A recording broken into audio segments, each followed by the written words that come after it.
Bila shaka umemaliza kazi ndio kushauri Matamba. Tayari yule mchawi nimeshamuondoa nyumbani. Hiyo ni taarifa njema sana. Nataka kumfurahisha sana. Kesho nitakutanisha naye ili taarifa hizi njema zisikie mwenyewe. Mimi nachotaka toka kwenu, nipe muongozo baada ya hiki nini kinafuata. Ili ndio la kufanya. Usijali Matamba. Kila kitu kitakuwa sawa. Nipe muongozo. Wewe Kilini. Hakuna adabu. Mimi nimefika hapa kunije kwetu. Akongelea sauti. Ya kunikuta mimi nafanyaje? Kilini. Mwanamke vipi? Naweza kuwa kweli? Unafuta wale wale wakubwa. Wanaume ambao ndio tunashindwa kugeuka hata kugeuka nyuma uniangalie. Hatusalimiana unaongea hapo unaondoka.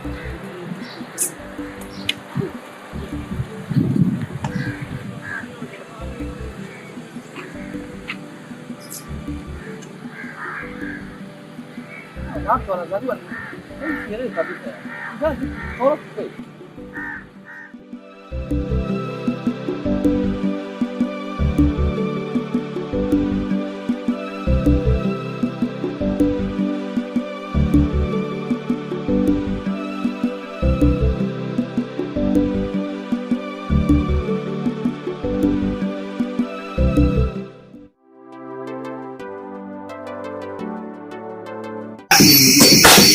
Najua hapa kuna mganga ambaye tunamwona sana, na akizungumza kitu hakuna ambaye anaibisha. Juzi hapa alikuja, aliniambia niitishe kikao cha wanakijiji. Mimi nikaitisha kile kikao na watu wakaja wengi wa kutosha, lakini cha kustaajabu, baada ya kuita hicho kikao, huwezi mtu ambaye alikuwa anazungumziwa kuwa yeye ni mchawi mkubwa katika kijiji chetu ni wewe.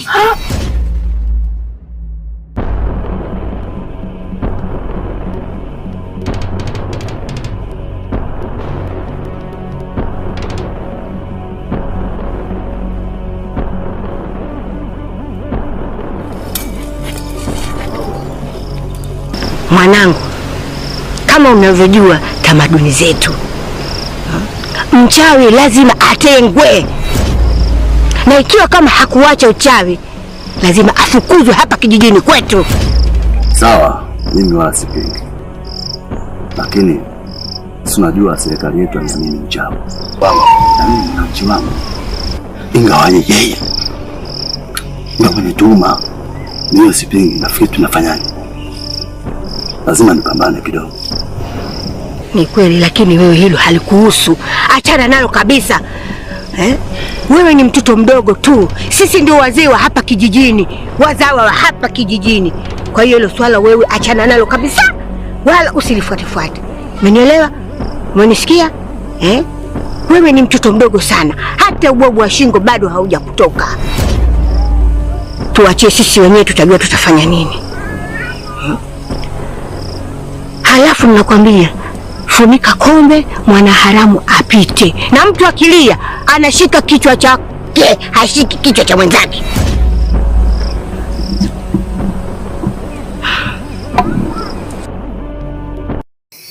Watu wote walimwamini baada ya kuzungumza hayo. Lakini mganga Buja hajawahi kuwa muongo. Ila kwa ile la mama wangu, kusema mama wangu ni mchawi, yaani ni mwongo na ni mwongo. Na mimi naahidi Tamfanya kitu ambacho hiki kijiji kizima kitapiga kelele. Kitapiga kelele. Mwanangu usifanye hivyo. Chonde. Usifanye hivyo. Mwanangu usifanye fujo, utakuwa bure. Kama unavyojua mimi bila wewe siwezi kuishi mwanangu. Chonde. Usiku ni mkubwa. Kwa unachowaomba tuende tukapumzike. Kalale. Si umeelewa? Funikeni kombe mwanadamu apite. Sawa?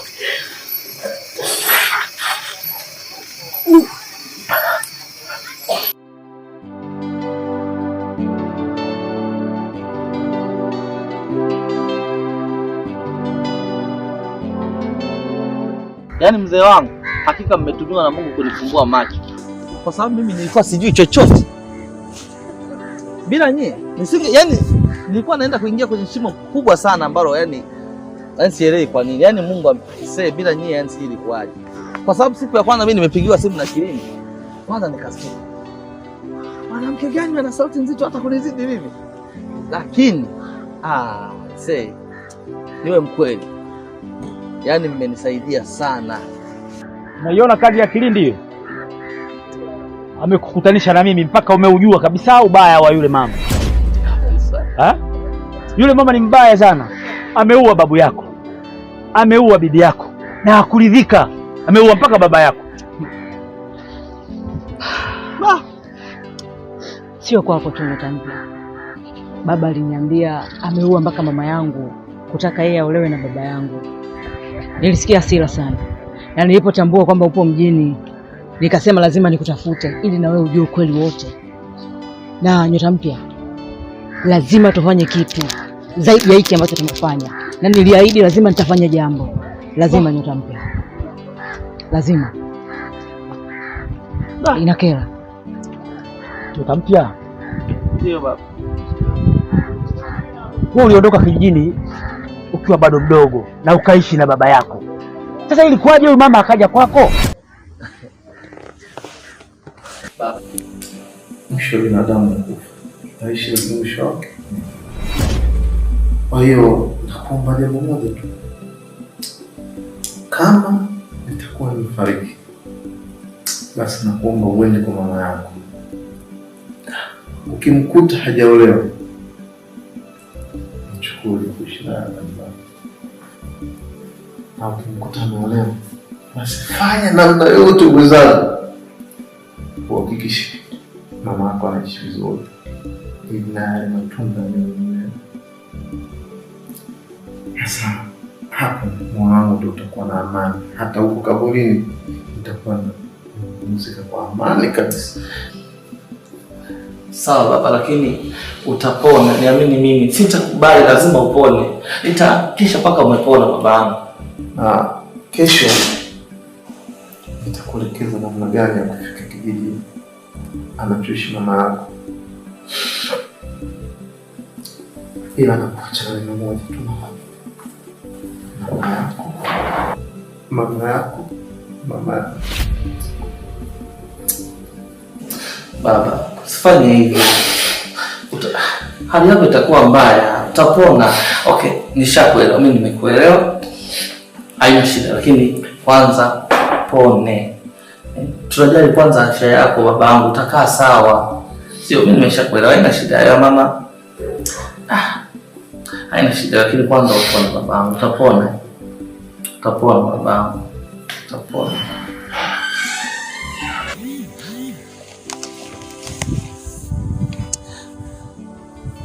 Nilimpenda sana baba yangu.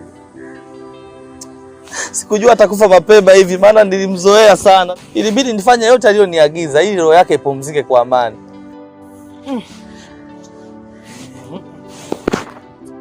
Pole sana mwanangu. Baba yako Wilson mpaka anakufa maskini hakujua kabisa ubaya wa mama yako. Mzee wangu Wilson. Baba, umeniachaje mimi? Pole sana.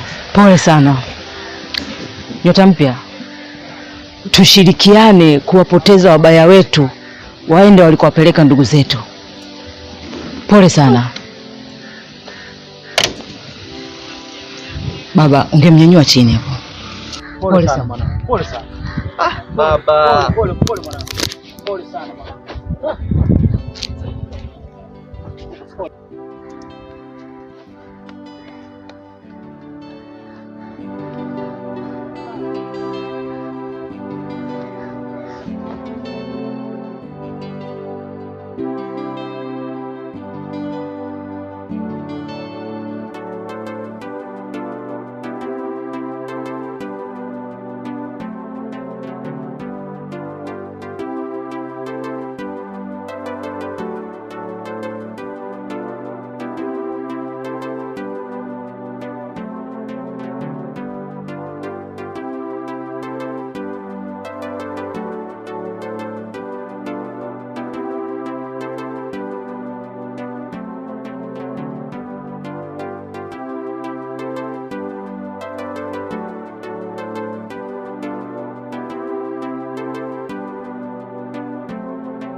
Yaani Kirindi, tangu nimfukuze yule mchawi, hali yangu imekuwa mbaya. Yaani siko sawa kabisa. Yaani najisikia vibaya muda wote, nina hasira. Jambo lolote zuri naliona baya. Yaani ndugu yangu, acha tu, sijui nifanyeje. Lingine naona kama bado hujamaliza. Lingine ni nini? Kampuni na hali mbaya, wenye hisa zao wote wanajitoa. Mmoja ameota ndoto eti anaingia hasara, amewashawishi wenzake wote wanajitoa. Yaani sielewi nifanye nini. Ndugu yangu, yaani hali ni mbaya, sielewi, sijui ndafanyaje. Hii kampuni ni mzigo. Nyota mpya, nenda nyumbani. Nitakupigia simu, nitakuwa na jambo la kukushauri. Niende nyumbani fanya nini sasa?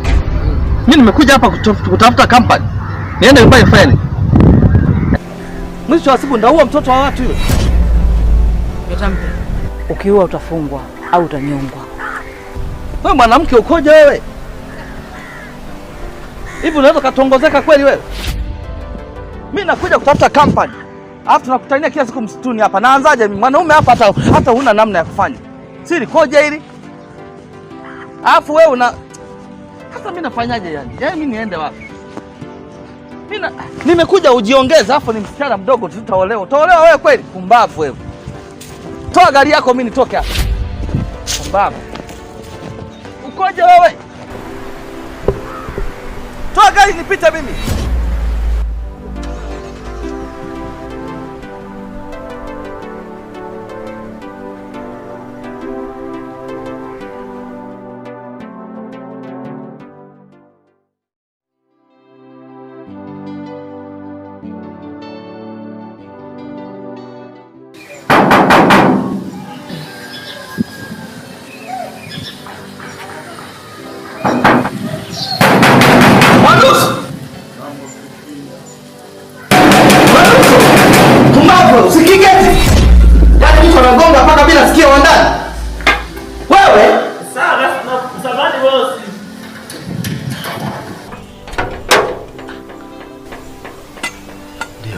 Karibu nani? Asante. Samahani sana. Hapa ndo kwa mzee marehemu Wilson, baba yake na Nyota Mpya? Hujakosea, ni hapa hapa. Uwe nani? Mimi ni mwenyekiti. Nimetokea katika kijiji alichotokea wazazi wake na Nyota Mpya. Subiri kwanza.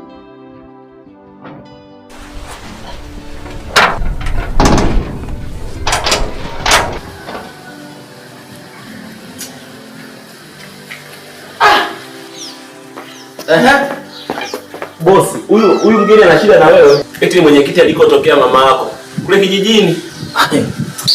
Mwandusi, hebu muondoe mwenyekiti haraka sana kabla haja yako hajapa. Muondoe hapo getini. Sawa bosi.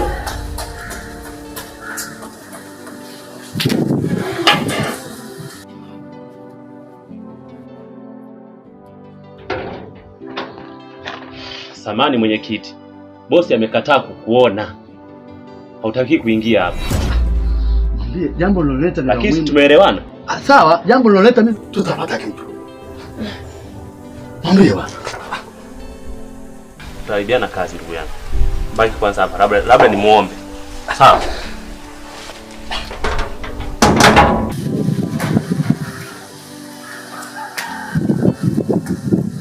Vipi? Vipi tena mambo leo? Bosi, eti kijijini kuna matatizo, anaomba aongee na wewe atrisi kidogo tu. Yeye si mwenyekiti, kwani kazi yake ni ipi? Kazi ya mwenyekiti ni kumaliza matatizo ya kijiji chake. Kama upendi kazi, mwacha. Lakini kama unataka kazi, naomba muondoe huyo mwenyekiti hapo.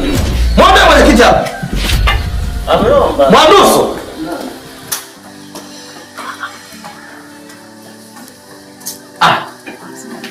Mimi matatizo mengine na niongezea mengine hapa. Bwana ondoka, unaletea matatizo. Sawa. Sasa nisikilize. Naomba unisikilize kwa makini sana. Mwambie kuna wakati atanihitaji. Ila kwa mimi hapa sitosita. Mwambie milango iko wazi. Aje kijijini bila kusita.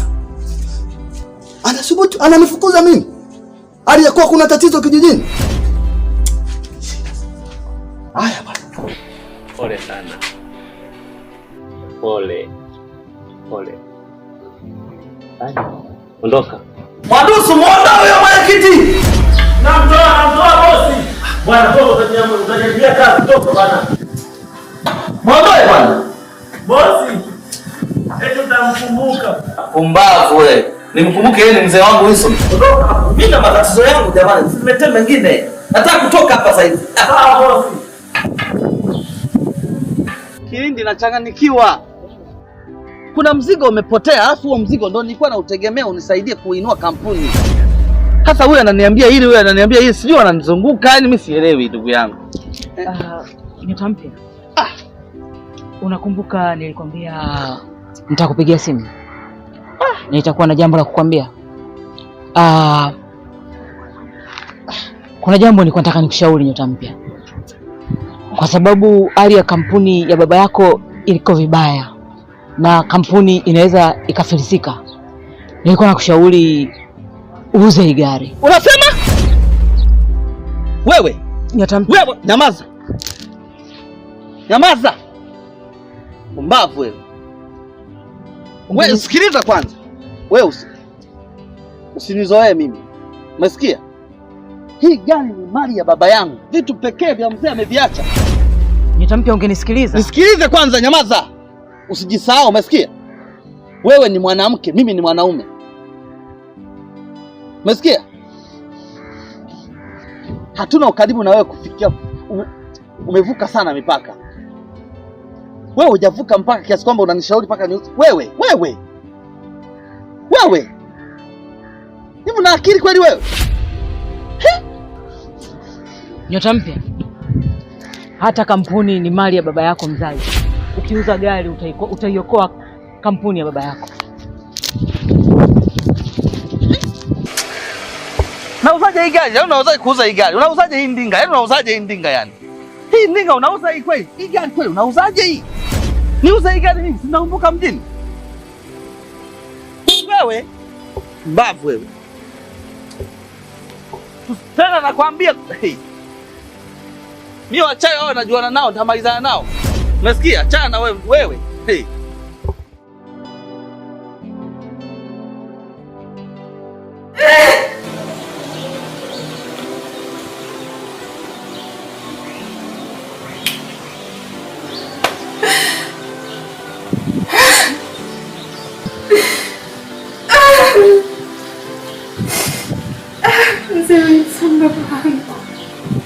Ungekuwepo nisingekuwa napitia haya.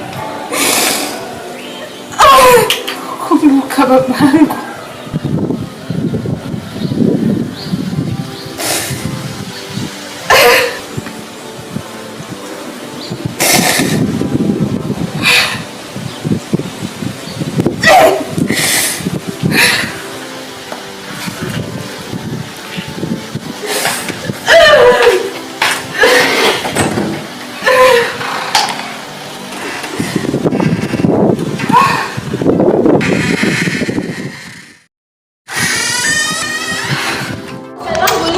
Sitaki kabisa. Kosa langu nini mlango? Ni kosa kukuuliza kwa nini umeuza gari bila kunipa taarifa. Umesikia? Naomba, mimi niko vibaya. Sasa hivi naelekea hospitali. Usinichanganye, naomba. Nimechoka na haya mambo. Nimechoka Nisikize kwanza. Mimi ni mmeo, sio? Tulia, mimi kuna jambo nalifanya. Nikikamilisha utajua. Wewe umechagua kuwa mama wa nyumbani. Baki nyumbani. Mbaya. Nyota mpya.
Bora umekuja Kilindi. Yaani mwenzio nina hali mbaya mpaka najiogopa mwenyewe.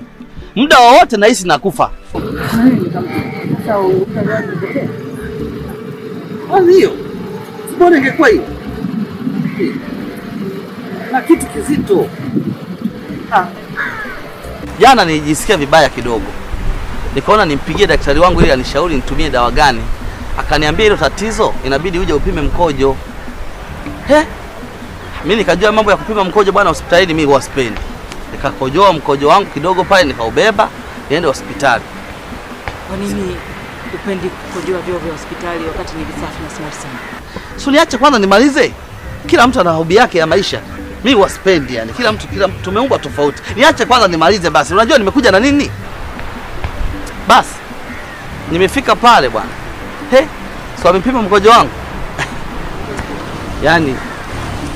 Yaani nikashangaa sana. Nimefika pale eti baada ya vipimo wamekuta eti mimi nina mimba ya miezi miwili. Eti mkojo una mimba ya miezi miwili? Sikumuelewa kabisa. Yaani sikumuelewa kabisa. Kweli mwanaume mimi niwe na mimba? Mimi ni mwanaume rijali. Mwanaume anakuaje na mimba? Aisee, nikachukua mkojo, ananiambia kama uamini jaribu hospitali nyingine. Aisee, yani nilichanganikiwa sana. Nikamwambia ndugu yangu, angalieni vifaa vyenu inawezekana vibovu. Bwana, si nikafika hospitali ya pili. Nashangaa naye daktari bwana. Yaani pale nikajua hapa ni uhakika kwa sababu najua rafiki yangu pengine amechanganikiwa vifaa vyake viko sawa. Wao na yeye alikuwa amechanganikiwa tu hayuko sawa siku hiyo. Mwanaume anakuja na mimba sasa.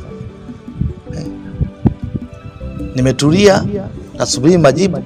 Nashangaa naye daktari ananiambia eti baada ya vipimo imeonekana eti bado mkojo umeonekana na mimba ya miezi miwili. Nimeshangaa na taharuki. Inawezekanaje? Yaani inawezekanaje yani mwanaume anakuwa na mimba? Inawezekanaje yani? Mimba ya miezi miwili. Aisee. Nikabidi nijiondokee. Maana sikuelewa kabisa yani. Ndio inabidi nije nikueleze hapa. Hivi niambie kama kitu kweli inaingia akilini mimi na mimba ya miezi miwili na tunakutana yani inakuaje kwaje yani? Nimewambia wamechanganyikiwa. Vifaa vyao viko sawa. Uwezi kama mwanaume ana mimba ya miezi tangu lini mwanaume akawa na mimba? Are you serious? Yes, I'm serious. Nimechanganyikiwa. Huu chai unanipeleka wapi?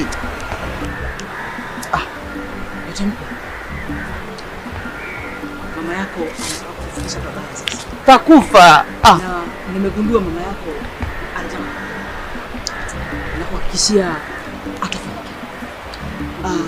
Sasa uchai wake utagonga.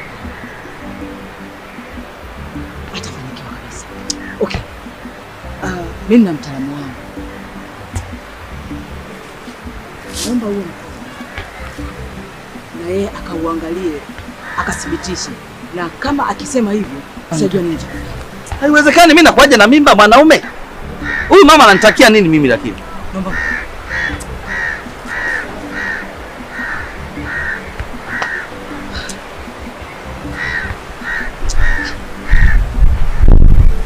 Nakupigia simu. Jitahidi bwana mnisaidie. Yaani ukichelewa utakuta nimekufa. Nakuaje na mimba mimi? Mimi na mimba, mwanaume na mimba tangu lini? Yaani mimi na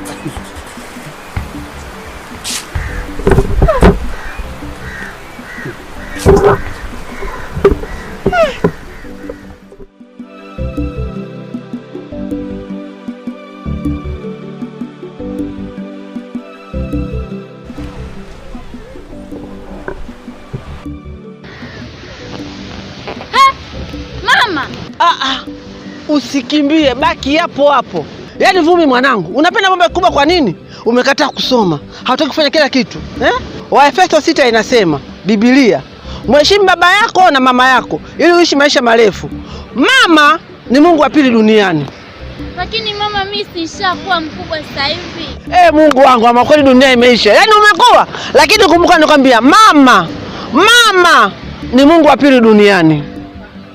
Haya, kama umekuwa endelea. Mama bwana, unavyonichunga ungekuwa unachunga hivyo mali zako sijui ungekuwa wapi. Mungu wangu we. Kweli dunia sasa hivi imekwisha.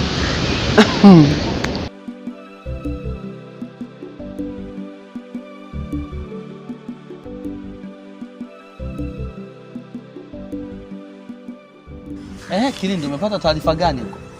Nimekusubiri kwa hamu sana unajua. Uwezi amini. Yaani nimejikuta nimeshangaa sana.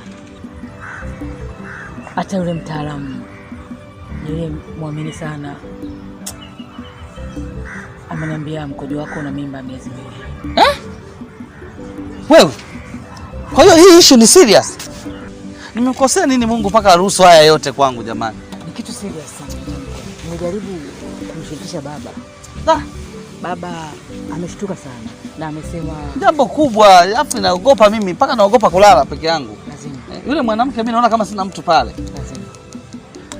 Baba amesema kule kijijini kwao ambako ndio ametoka mama yako pamoja na baba yako, kuna mtaalamu ambaye anamwamini sana. Na amesema huyo mtaalamu atatusaidia kila kitu kitaenda sawa. Lakini nimefikiria nakumbuka ulinipigia simu uliniambia kuna mwenyekiti alikuja kwako ukamfukuza na ukasema hakutaki hata kumuona. Tufanyeje sasa? Nilikuwa na wazo. Mwenyekiti amfanyaje? Nilikuwa na wazo. Mwenyekiti anahusika nini hapa? Hausiki kitu.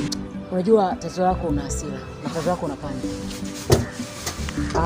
Nafikiri mwenyekiti atakuwa na taarifa za kutuambia. Tungeenda kumsikiliza.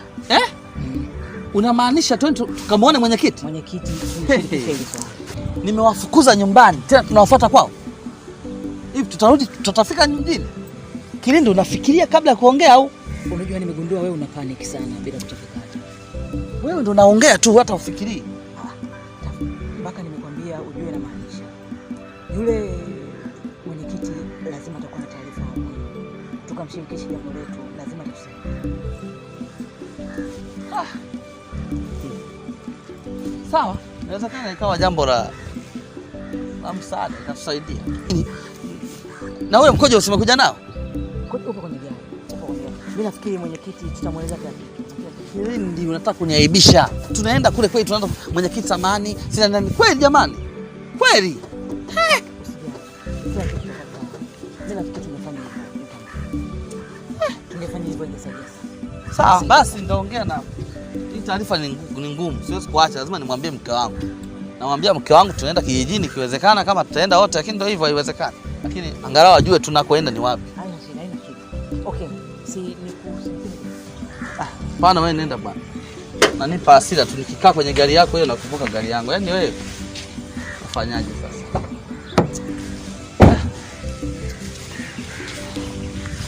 Hapa namwambia mke wangu mwenyewe tunaleteana shida. Naanza kumwambia tena baby, naita baby, honey. nifanyaje? Kanunulie gauni gani kaka?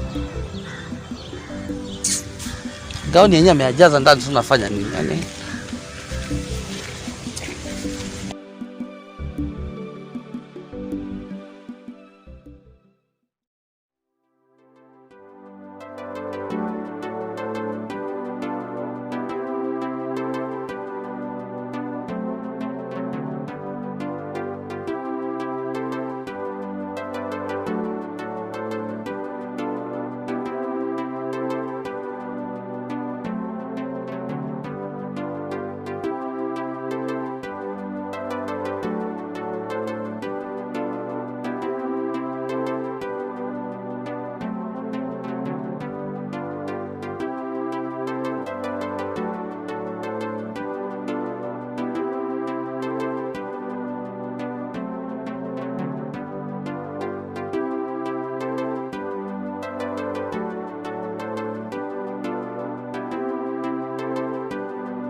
Nyota mpya.